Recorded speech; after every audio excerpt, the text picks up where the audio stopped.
Hi, I'm Denis Dubois, your host for the Think Like a Wizard podcast. Welcome to episode 5, Being Yourself. In honor of this being an episode about being yourself, I'm going to do this episode unscripted.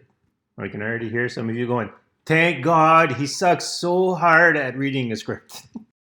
And I agree with you, and there's a reason for that. I script it because it's almost like it's a way of not taking accountability for what I share. I know what you're saying. You've already shared some crazy stuff, so it doesn't matter if you wrote a script, you're reading it out. You're still the person who wrote the script. I know. But it's still something deep down inside that I have that makes me not be as honest with people as I could be.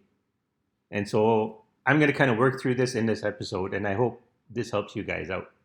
So to make it easier for you guys to be yourselves and share things about yourself, what I'm going to do is I'm going to tell you some of the craziest stories from my trickster teacher's most active period.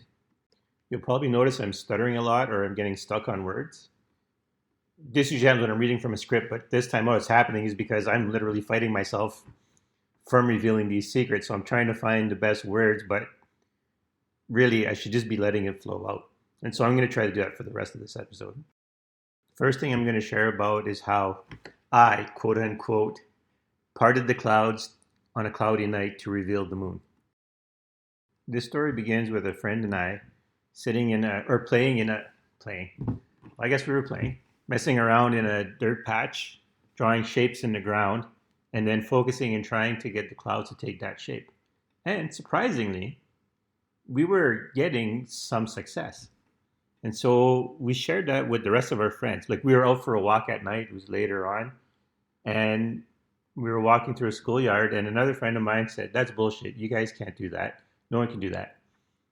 And it was a cloudy night, so we said, "Okay, if you can really do it, I want to see the moon. Make the moon come out." As prideful as I was, I said, "Okay, you got it." And I got down cross-legged, and I started to focus. And then I could feel the energy being drained from me. And I knew who it was. It was my trickster teacher. He was taking the energy, even though I was the one trying to actually make the clouds part. It was like my trickster teacher said, "Don't worry, I got this." And he took the energy he needed, and then the clouds parted, and the moon came out. And yeah, everyone was like, "Oh my God, I can't believe that happened." And being the kind of person that I am, I kind of had to admit to the fact that, listen, I was used to do it. I didn't actually part the clouds. I just gave up the energy, and then this other being did it. But the point was to show that it could be done, and this was done in front of witnesses. So it's a very crazy thing, but it's those kind of moments like that that make me doubt that I'm crazy, no matter how much I want to believe I'm crazy, and make my life easier. If I'm not mistaken, this next story takes place before the parting of the clouds story. If I'm not mistaken, again, it's the inspiration for why me and my other friend were trying to shape clouds in the first place. My best friend and I were hanging out in the back of a school. I don't remember this reason for that in the first place, but it was a hangout we had. We were young. Like, you hang out wherever you can. And a fog was rolling in. And I thought it would be cool to see if we can repel the fog from coming in, kind of control it, like a vampire thing or something. I don't know. But anyway, so I started off by, now to think about it, invoking the name of my trickster teacher and concentrating and trying to push back the fog. And surprisingly, it worked. The fog was trying to roll in, but then it would roll back. But then when I would stop concentrating, it would come back in. And it would do this back and forth. So then I tried to get asked my friend to join in. And we were getting the same results, back and forth, back and forth. The fog would leave, we'd lose concentration, the fog would come back. And we'd play with it. We'd do, little rhythms and push it really far back until we couldn't see it anymore into the trees, or let it come all the way up to us and even come around us and then push it back again. It was a really interesting experience. And I'll be honest with you, I've never been able to reproduce it because finding out that it takes working with a spirit to do that kind of stuff. And currently, none of the spirits I work with want to do that. So until a reason comes up for me to do it, I'm not going to be able to reproduce that. And that really sucks, I'll be honest with you, because now it's something I can share the story, but I can't show people that I did it. This is the final story I'll share for this episode, but it's also the craziest one. Or at least it's the one that could most likely get me a psychiatric diagnosis and put on meds. So I'll end with this one. For an extended period of time, I started encountering a phenomena in my friend group. And it surrounded around me, like we figured at the end. Like when this group of friends I hung out with during this activity, when we finally kind of went our separate ways, consensus was basically all the weird stuff happening was centered around me and my trickster friend, who I called mon petit ami at the time, or my little friend for those of you who don't speak French. And this one was, and again, like I said, this is the one that could get me a psychiatric diagnosis. But if I was alone with someone, especially in the sense of where we are, no one can hear you scream and come help you. Whoever I was with, if I was looking at them, I could see that their eyes would glaze over and they zoned out, and I could feel, let's say, not necessarily good feelings towards me. And then I would be like, okay, I would snap them out of it. It's like, hey, what are you doing? Like, they weren't doing anything. They were just like in a trance. But I could feel like these waves of emotions of like, well, I want to kill you kind of a concept. And again, like I said, sharing this one's a big one because this is the one that makes me sound more paranoid than anything else. But the people involved shared with me what was happening during that trance. And they were like, yeah, I had this suddenly intense desire to kill you. But they were never compelled. They were just in a trance state. And so this went on. Every time I was alone with someone, I didn't have to see them. Like one time, me and another friend, we were biking and we went through a wooden path, and it was at night. And as we were hitting this wooden path, I could feel it. It was like, there it is again. I turn around, look at my friend, and I go, hey. And then you snap out of it, and you go, oh yeah, there it was. That's that trance you were talking about. And this was consistent over a period of months. And at one point, I'm sharing this with my best friend, and I'm telling him, like, this is the guy involved in the rolling the fog incident, moving the fog back and forth. And I had said it to him, and I said, like, and it's weird, like when I'm alone with people, like, or at least in the group of friends we had, that people would glaze over and go into a trance, and they would, suddenly like be radiating this "I'm going to kill you" vibe. And then I see it on his face, like kind of a look of, relief that I had said it, but regret that he also had that experience. And that's what he said to me. He says, oh my God, he says, like, I've already felt that a few times now. He says, like, but I didn't want to say anything. Like, I felt so bad. And I'm like, wow. I told him, don't worry about it. It wasn't just you. It was just about pretty much everybody in the group has had that experience, just about. I don't think everyone did, but for the most part, most people did, especially the ones who are more open to this phenomena. I hope what I shared about myself this episode helps you guys share a little bit, at least, here in the quote unquote think like a wizard community, which I don't think exists yet, but you know what I mean? You can always go to the subreddit and share your own stories. I'd be glad to hear it. And I'm sure as other people start to join in, they'd be glad to hear what you have to say too. So what do I mean when I say be yourself? I mean you should behave in a way in accordance with who you are. Know that I recognize that similar sentences have led to a very bad outcome. But what I mean is, you have to understand yourself. It's hard to be yourself if you don't understand yourself. And I'll give you 3 things to recognize to help you better behave in accordance to who you are, not according to somebody's racial philosophy or someone's gender philosophy or any other thing that people use to control people, but to actually get down to who you are as an individual. So you need to recognize your biology. Again, it's not to typecast you. It's not to say that because you have this quality, like your skin color, that you have to behave like everyone with that skin color, or that because you have these sexual organs, you have to behave like everyone with these sexual organs. Like that, I'm not saying that at all. You need to know your individual strengths and weaknesses and how they affect you. So you need to be able to make your strategies to get to your goal based on that. Thirdly, I want you to recognize trauma. So when you experience, well, physical trauma or psychological trauma, like any disruption to who you are, does kind of mean you have to kind of rethink who you are. But more specifically, I want to address psychological trauma. It can affect you behaving on who you are, about making it, it can make it difficult to be who you are because, like, and consider that I am not a therapist, I'm not a psychologist, I'm not a doctor, I have no accreditations in those fields. But what I do recognize from listening to people share their traumas and their recoveries and the things they've gone through is that basically when you get psychological trauma, it's because you've encountered an event where being who you are didn't save you. You found yourself in a situation where your instincts, your learned lessons that you've incorporated did not save you from experiencing the harm you did in that situation.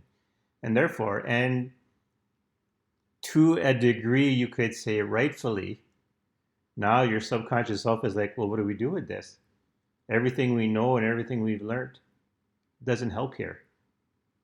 And also, and think about this. When you go to a situation and you're trying to be safe, you ask yourself, well, what's the worst thing that can happen? To someone who suffered a trauma, well, it's that traumatic event.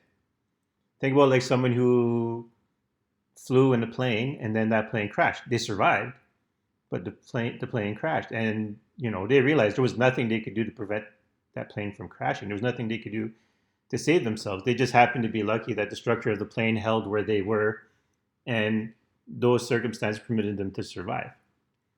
But the next time that person gets on the plane, because they've already been in a situation where the plane has crashed, their trauma response is going to be pretty much don't go on a plane because what's the worst thing that can happen? Your plane can fall out of the sky and you can crash. So that's going to affect how you are in being yourself and how you are behaving like yourself.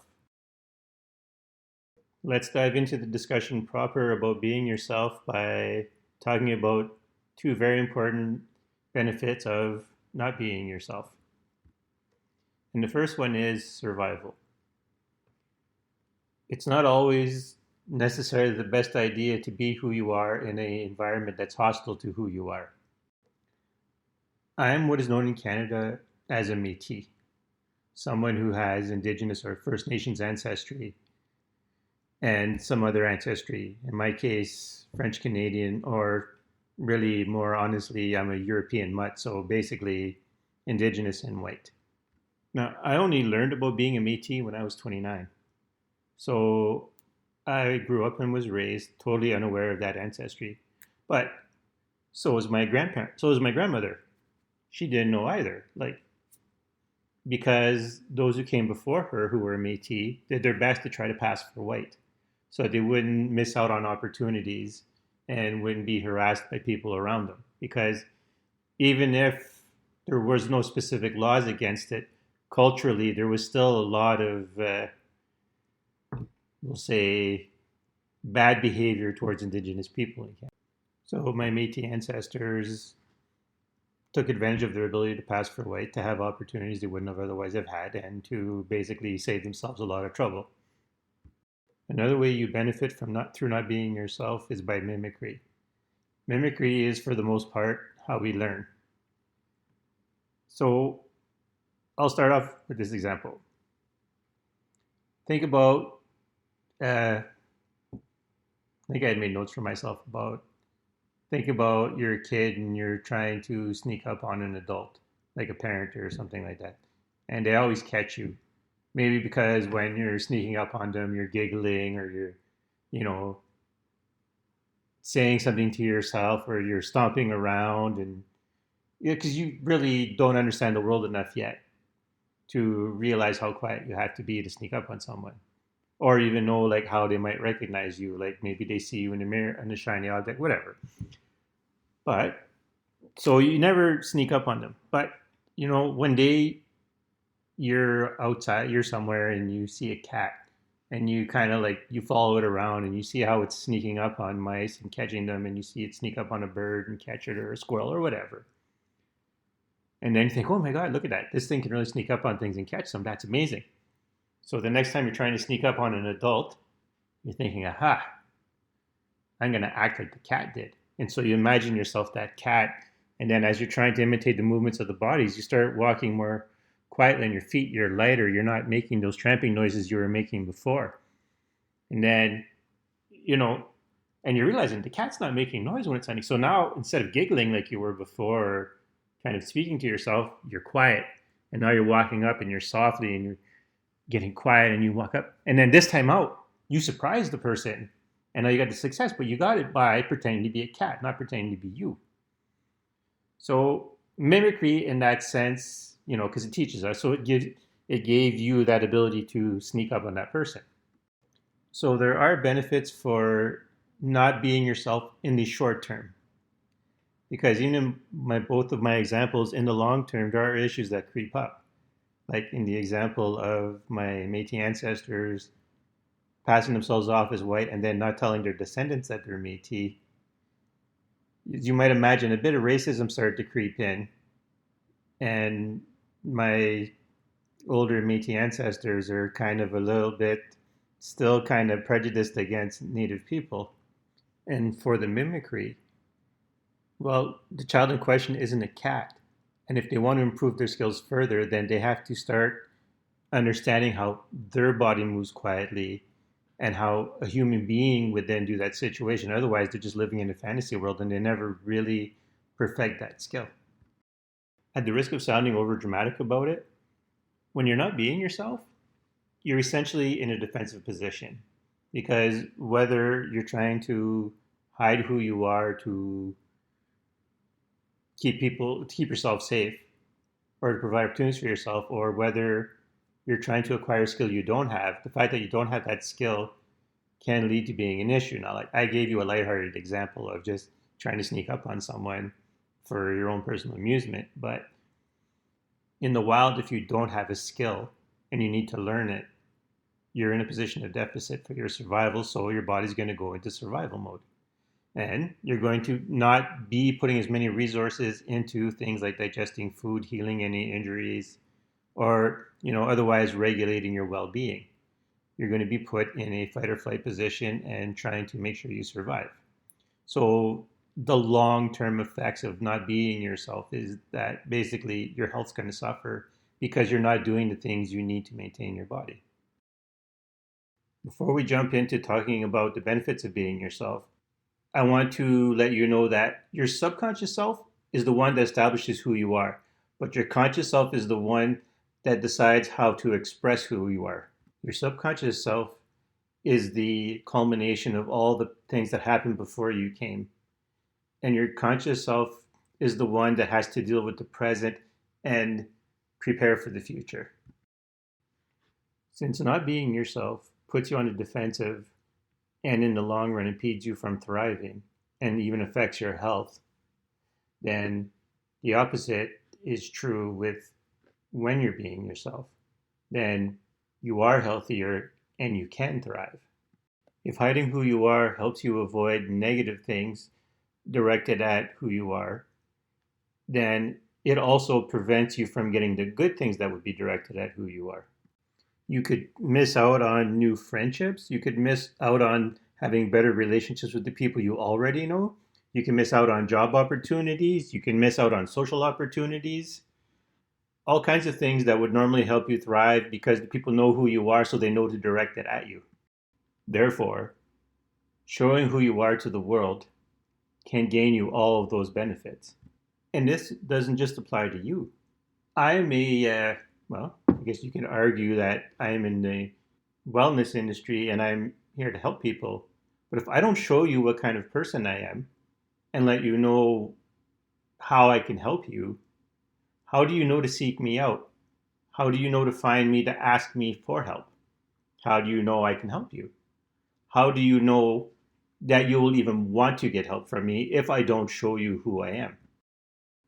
It's the main reason for this podcast, so that when you listen to this podcast, you have an idea of who I am and what kind of coach I can be for you. The next big reason for the podcast is to basically get me back out of my shell again so I can once again be of use to people. That, and frankly, the spirit world misses the old me. And that statement can serve as my segue into why it matters in the wizard sense. Just like in the mundane sense, it could rob you of opportunities and rob you of connections with spiritual beings because you're not showing who you really are. When I'm being myself, I often get the opportunity to work with spirits who aren't involved in my life's work.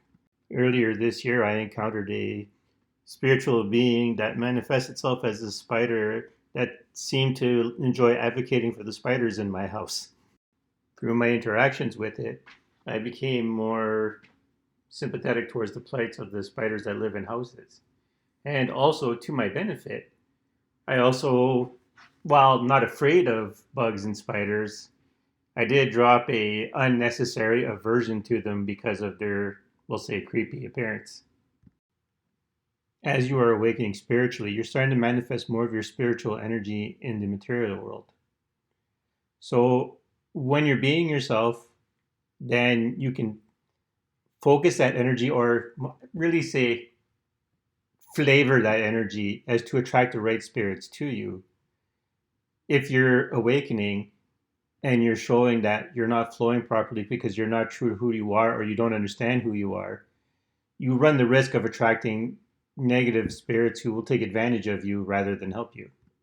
But if you are awakening and you show that you understand yourself or that you're being yourself, therefore the flavor of your energy will attract people who are helpful, like the spider spirit that showed up and spent some time with me. I feel like adding this in here, so I will. So as you awaken more, you're going to have a very good sense of when someone's being themselves and not, because you're going to start sensing the flow of someone's energy, and you're going to start seeing the world from how spirits see it. And so you're going to find that people's energy can be an aversion to you and keep you away. And you can find sometimes even against your own desires, I guess, you can find yourself attracted or drawn to someone because of how their energy flows. It's very interesting. And again, another reason why I'm doing this podcast is so that you don't end up becoming a victim of your own awakening. All right, to recap what I shared in this episode, your subconscious self establishes who you are, and your conscious self decides how to express who you are. I shared 2 reasons for not being yourself. One was to hide who you are for survival reasons, and the other was to mimic someone or something else to learn to acquire a skill, or to get out of your way to overcome an emotional barrier. Unfortunately, not being yourself for an extended period of time leaves you on the defensive. And being on the defensive for too long means you're not spending resources to maintain your body and letting it thrive. In the wizard sense, that means you inhibit your access to your spiritual resources and may even make you more appealing to negatively inclined spiritual beings or people. Being yourself grants you more access to your material and spiritual resources so you can thrive, be healthier, and have a better connection to spiritual beings and people who actually want to work with you. As you awaken spiritually, you'll find yourself getting a taste of how spirits interact with material beings and how generally things flow in life. Before I go on and give you the assignment for this episode, I want to share a bit of my thoughts about how I felt about switching from reading to a script to kind of free-forming the episode. So yeah, I did have notes to go by, but it's kind of fun to go off and talk about things and not worry about matching the sentences up or reading or stopping and breathing properly and all that. But I do that because really I have in my head my podcast has to be a certain length to be of value. So I went for around 15 minutes. I didn't like super precision it for 15 minutes. Some went longer, some went a bit shorter. But the idea is I tried to think it'll only have value if it's at least 15 minutes long. And I didn't want to go on for like an hour because, well, then it's too long and it just sounds like me talking and blathering for an hour. But that's how I view it. As you can see, I still have some inhibitions around speaking to people like I'm some kind of authority figure on something, even though I do have tons of experience in this matter. But even that's not completely true because I'll sit and talk with someone one-on-one or a small group of people and they can go on for hours and the audience will actually be interested. But my main thing is that I don't know how to speak to a void where there's no feedback, nothing to feed off of, no energy to work with. I spend so much time working with people's energies and their flow that I don't know how to just have it, like to just speak without feedback, I guess is my major issue. And so in a sense, I get disappointed in myself that I can't deliver a product that I think is captivating because I don't know how to keep a person's interest without knowing or without seeing where they're going, or when someone is losing interest and being able to go into the topic I know they like and then bringing them back to where I am. But I can't do this in this format. But I'm trying. And as episodes go on, I'll probably share my thoughts at the end about how I felt about how I did in that episode. Well, I just wanted to share that. And you know what? I really thank you for listening to this episode. And I really thank those of you. Well, I want to thank everyone, but I want to really thank people who decided to continue on past this episode. For those of you who are listening right now, it means a lot to me that people listen to this. And, I don't like doing the normal stuff of like saying sharing this and maybe go to my buy a coffee link and support the show with some money. I mean, I need to buy some new equipment and it costs money to host a podcast. But like I said, this is a free podcast, so none of that is necessary for you. But you know what? As I'm growing, I think the story you're seeing unfolding before you is going to be a benefit for people, especially people going through a change and especially spiritual awakening. So I would really appreciate it if you do share it. The assignment for this episode is just to go out in the world and do something you wouldn't normally let yourself do. Either like go give a stranger a compliment, offer your opinion where you would normally keep to yourself, go play hopscotch, draw a chalk on the sidewalk, go sing a karaoke, talk to someone about something you wouldn't normally talk about. Hell, give a hug to someone you know that you wouldn't normally give a hug to, or if you're really not known for giving a hug. I will say that just to cover my bases, that don't go out and do something illegal, but do something that kind of brings to light who you really are to the people around you.